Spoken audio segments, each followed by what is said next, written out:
Good morning all student. I am Pinky Malik, lecturer in Economics, GSS Chhajpur Panipat. आज के इस lecture में हम पढ़ेंगे बेरोजगारी को दूर करने के लिए सरकार ने कौन कौन से कदम उठा रखे हैं। बेरोजगारी उन्मूलन कार्यक्रम कौन कौन से हैं। साथ में हम देखेंगे कि बेरोजगारी को कैसे ख़त्म किया जा सकता है, वो कौन से सुझाव हैं जिससे बेरोजगारी को ख़त्म किया जा सकता है या उसको कम किया जाता है। तो चलो आज का लेक्चर शुरू करते हैं।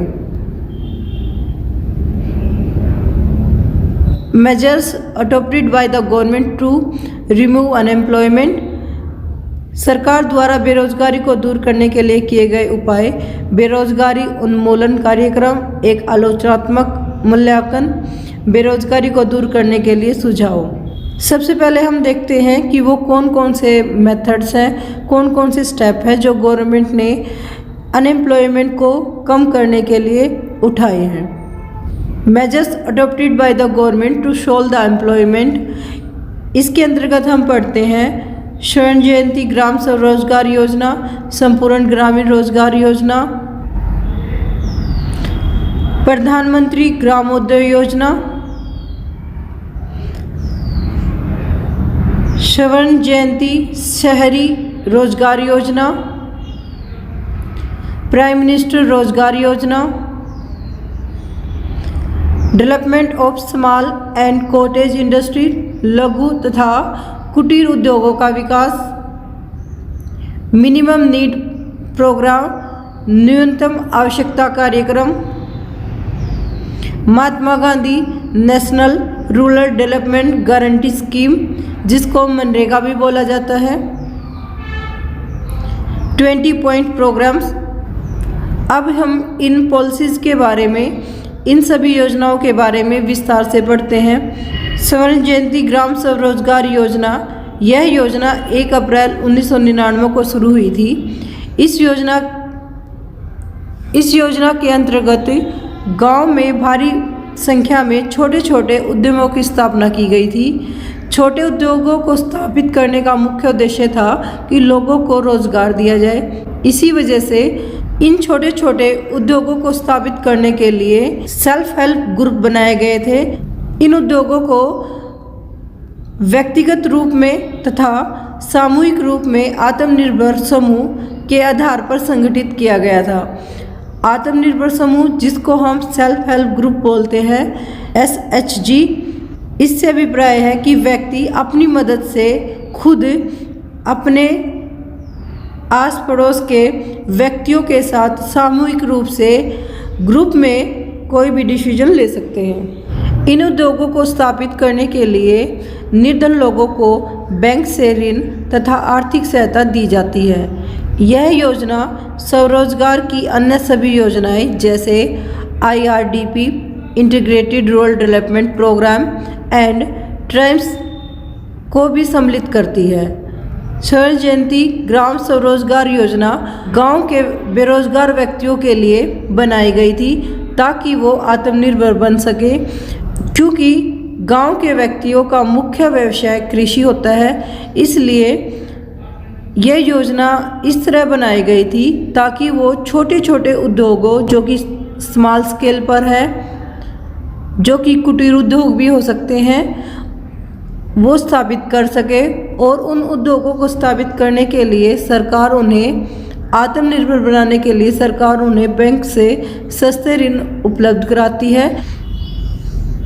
अब हम बात करते हैं संपूर्ण ग्रामीण रोजगार योजना। संपूर्ण ग्रामीण रोजगार योजना, ये योजना भी गांव के विकास के लिए बनाई गई थी। यह योजना 1 सितंबर 2001 को शुरू की गई थी।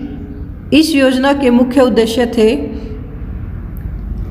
अतिरिक्त श्रमिकों को रोजगार के अवसर प्रदान करना। यहाँ अतिरिक्त श्रमिकों का मतलब है जो कृषि में लगे हुए हैं, एक तरह से छिपी बेरोजगारी का कारण बनते हैं। वो मजदूर जो दिखने में तो लगता है कि काम कर रहे हैं, लेकिन उनकी मार्जिनल प्रोडक्टिविटी 0 होती है।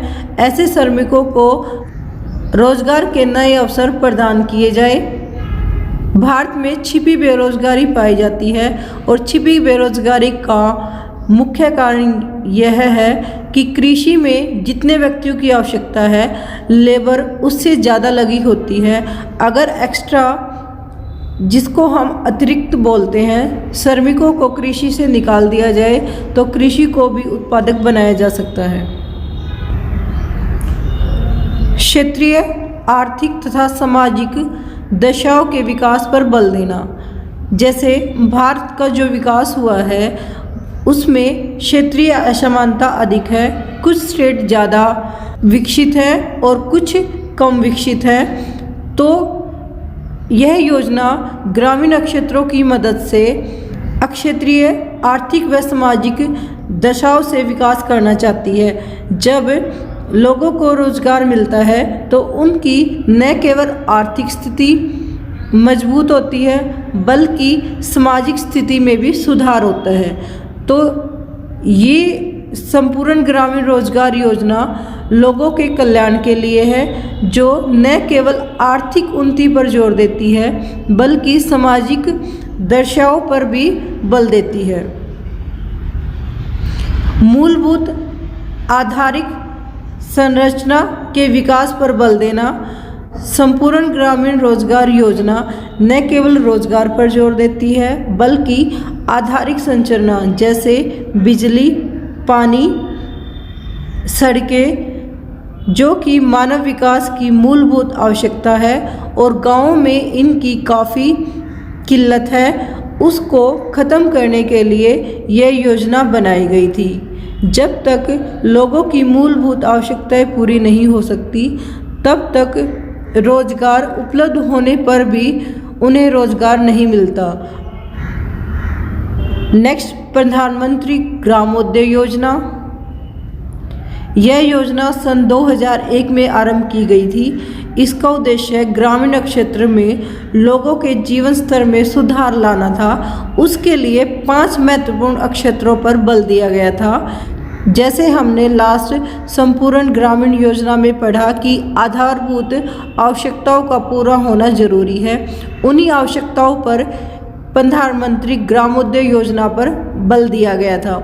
वो महत्वपूर्ण विषय है स्वास्थ्य, प्राथमिक शिक्षा, पेयजल, आवास, सड़कों का निर्माण।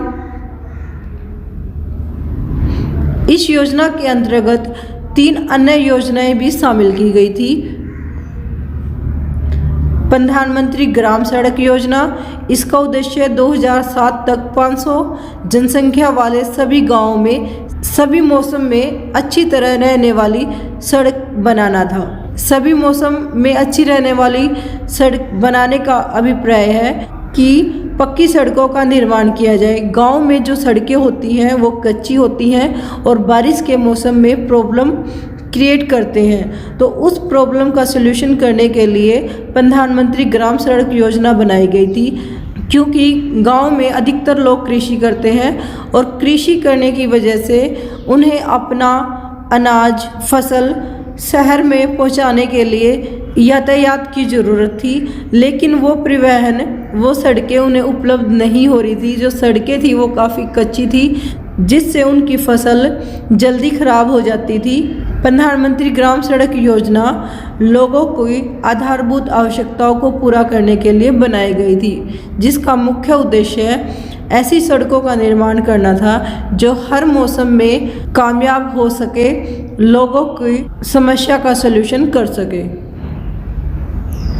प्रधानमंत्री ग्रामीण आवास योजना। यह योजना लोगों को आवास की सुविधा देने के लिए बनाई गई थी। इस योजना के अंतर्गत लोग अपने घर बना सकते थे। इसके लिए वो बैंक से सस्ते ऋण प्राप्त कर सकते थे। थर्ड, प्रधानमंत्री ग्रामीण पेयजल योजना। आगे पढ़ते हैं। स्वर्ण जयंती शहरी रोजगार योजना। इस योजना का उद्देश्य शहरी बेरोजगार तथा अल्प रोजगार वाले लोगों को स्वरोजगार प्रदान करना था।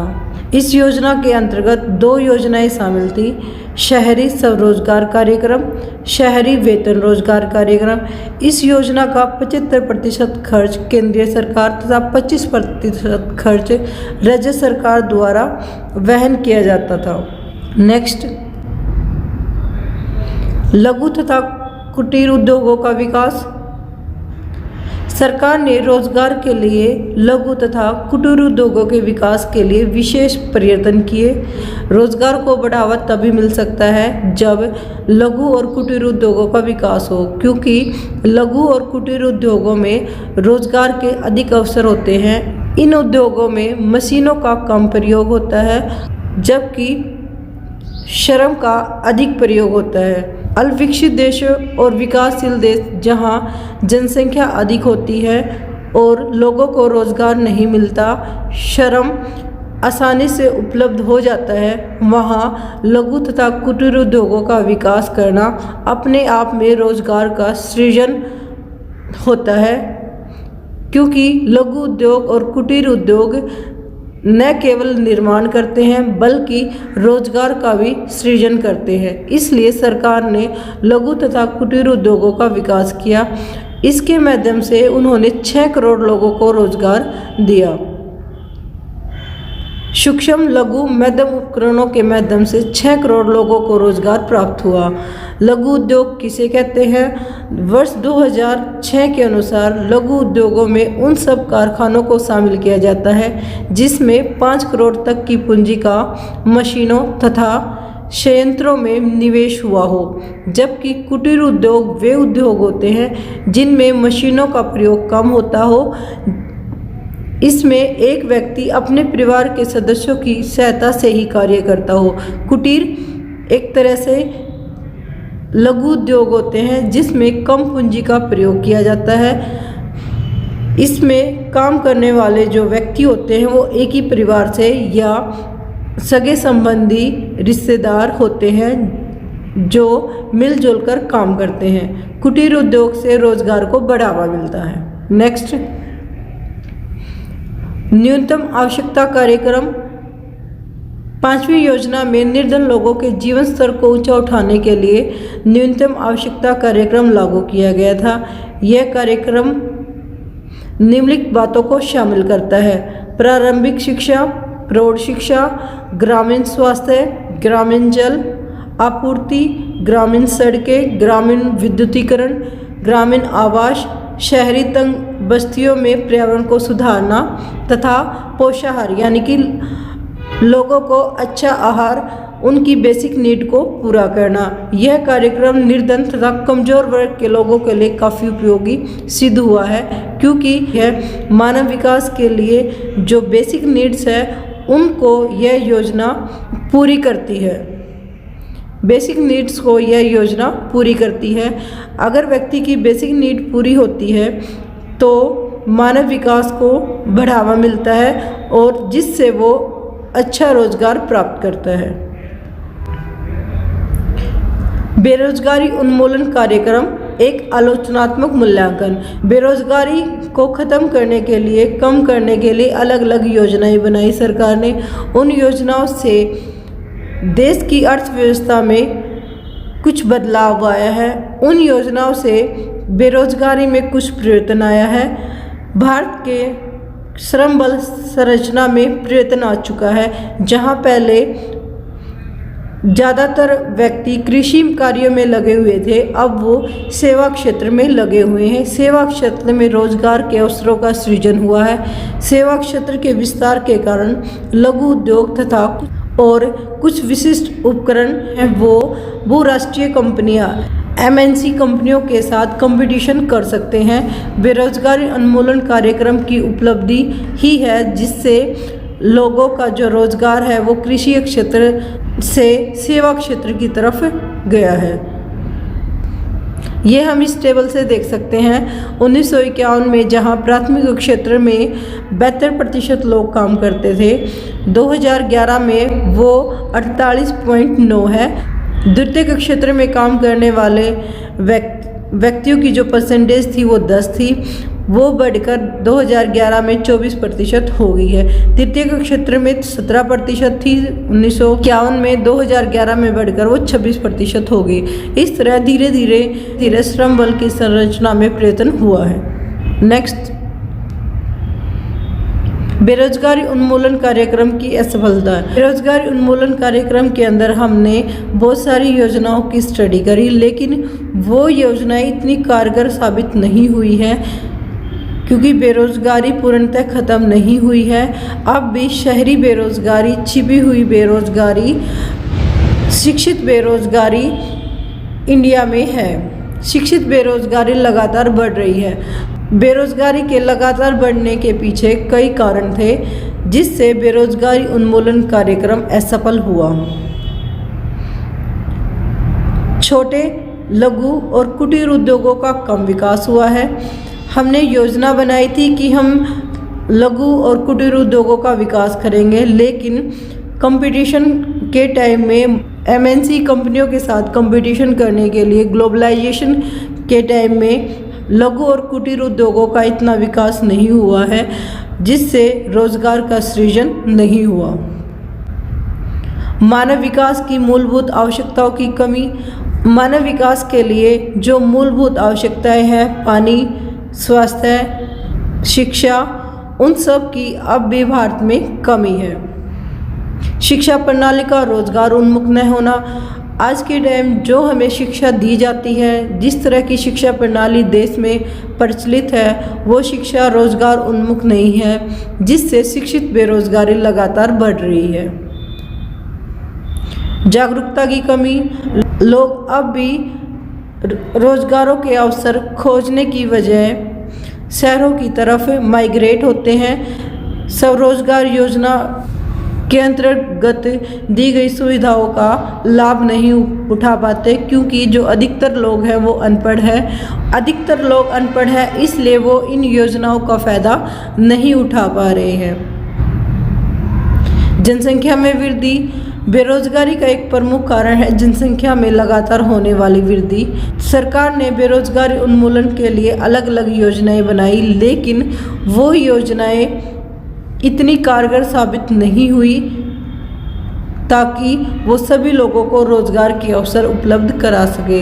इसका एक कारण जनसंख्या में वृद्धि है। जनसंख्या में वृद्धि तो लगातार हो रही है, लेकिन लोगों की जो बेसिक आवश्यकताएं हैं, जैसे शिक्षा, आवास, वो पूरी नहीं हो रही है। इतनी बड़ी जनसंख्या का भरण पोषण करना आसान नहीं है। बेरोजगारी उन्मूलन कार्यक्रम का सही ढंग से लागू नहीं होना। बेरोजगारी उन्मूलन कार्यक्रम बने, योजनाएं भी बनी, लेकिन क्योंकि गांव में रहने वाले अधिकतर व्यक्ति अशिक्षित हैं, वो इन योजनाओं का लाभ नहीं उठा पाए। सरकार भी कागजी कार्रवाई के अंतर्गत ही इन योजनाओं को बना पाई। इन योजनाओं का फायदा ग्रामीण क्षेत्रों को कम हुआ। बेरोजगारी को दूर करने के संबंध में सुझाव। भारत में श्रम शक्ति 2019-20 से 2004-05 के बीच में 2.84% रही, जबकि रोजगार में केवल 2.6% वृद्धि हुई। बेरोजगार रहने वाले लोगों की संख्या में समय के अनुसार काफ़ी वृद्धि हुई है। इस समस्या के समाधान करने के लिए कुछ सुझाव हैं। उत्पादन में वृद्धि। रोजगार बढ़ाने के लिए आवश्यक है कि देश में कृषि तथा औद्योगिक क्षेत्र में उत्पादन बढ़ाया जाए। लघु तथा कुटीर उद्योगों के विकास को अधिक प्रोत्साहन दिया जाए। जितना उत्पादन अधिक होगा, उतनी ही श्रम की मांग में वृद्धि अधिक होगी और रोजगार बढ़ेगा। उत्पादकता में वृद्धि। उत्पादकता में वृद्धि। श्रम की मांग का श्रम की उत्पादकता से सीधा संबंध है। अधिक उत्पादकता से अधिक लाभ का प्रजनन होता है, यानी कि अधिक लाभ मिलता है, जिसके फलस्वरूप श्रम की उत्पादकता में सुधार आवश्यक है। जितने अधिक श्रम की उत्पादकता होगी, यहाँ उत्पादकता से अभिप्राय है कि श्रम कितना उत्पादन कर सकता है, उसकी एफिशिएंसी कितनी है। अगर लेबर की एफिशिएंसी ज़्यादा है तो प्रॉफिट अधिक होगा। प्रॉफिट अधिक होने से, लाभ अधिक होने से एंटरप्रेन्योर ज़्यादा इन्वेस्टमेंट करेगा, जिससे रोजगार के नए अवसर उपलब्ध होंगे। थर्ड, पूंजी निर्माण की ऊंची दर। पूंजी निर्माण का मतलब है कि निवेश में वृद्धि करना।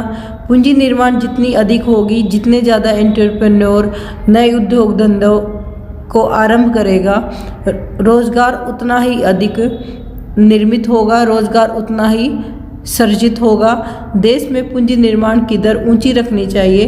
पूंजी निर्माण ऐसे कार्यों में किया जाना चाहिए जिससे देश में रोजगार के अवसर अधिक बढ़े। फोर्थ, रोजगार में लगे लोगों को अधिक सहायता देना। जो लोग स्वरोजगार से अपना काम कर रहे हैं उनको आर्थिक सहायता देनी चाहिए। भारत में लगभग 40% लोग स्वयं रोजगार में लगे हुए हैं। इनमें से अधिकतर लोग कृषि क्षेत्र में हैं। इसके अतिरिक्त व्यापार, कुटीर, लघु उद्योग, भवन निर्माण, जलपान गृह, यातायात आदि काफ़ी लोग स्वयं रोजगार वाले हैं। सरकार को लघु और सीमांत किसानों को भी भूमि सिंचाई, अच्छे बीज, खाद, साग आदि सुविधा देनी चाहिए ताकि जो छोटे और मध्यम वर्ग के जो किसान हैं वो अच्छी तरह कृषि कर पाए और जो कृषि है वो लाभदायक हो, क्योंकि ज़्यादातर जो किसान हैं वो लघु हैं और वो ज़्यादा पूंजी नहीं लगा सकते। इसलिए सरकार को चाहिए कि वो किसानों को सब्सिडी दे। इसलिए सरकार को किसानों को सब्सिडी देनी चाहिए। शिक्षा प्रणाली में चेंज। हमारी एजुकेशन पॉलिसी एम्प्लॉयमेंट ओरिएंटल नहीं है। शिक्षा प्रणाली में चेंज होना चाहिए। शिक्षा प्रणाली में व्यवसाय शिक्षा प्रणाली पर बल देना चाहिए ताकि लोग शिक्षा ग्रहण करते ही कुछ न कुछ रोजगार प्राप्त कर सके और आत्मनिर्भर बन सके। औद्योगिक तकनीक में परिवर्तन। बड़े बड़े जो उद्योग धंधे हैं उनमें श्रम प्रधान तकनीक का प्रयोग करना चाहिए। जब हम श्रम प्रधान तकनीक का प्रयोग करते हैं तो रोजगार के नए अवसर उपलब्ध होते हैं, लोगों को काम मिलता है। लेकिन अगर हम पूंजी प्रधान तकनीक का प्रयोग करते हैं तो लोगों को रोजगार नहीं मिलता और बेरोजगारी का सामना करना पड़ता है। आधारिक संरचना योजना के अंतर्गत ऐसे बहुत सारे कार्यक्रम बनाए गए थे जो आधारिक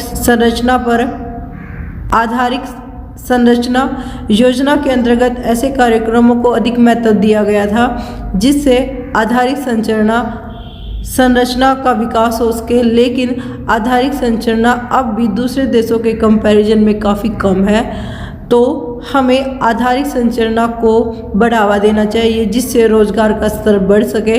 इसके लिए सिंचाई, सड़कें, बांध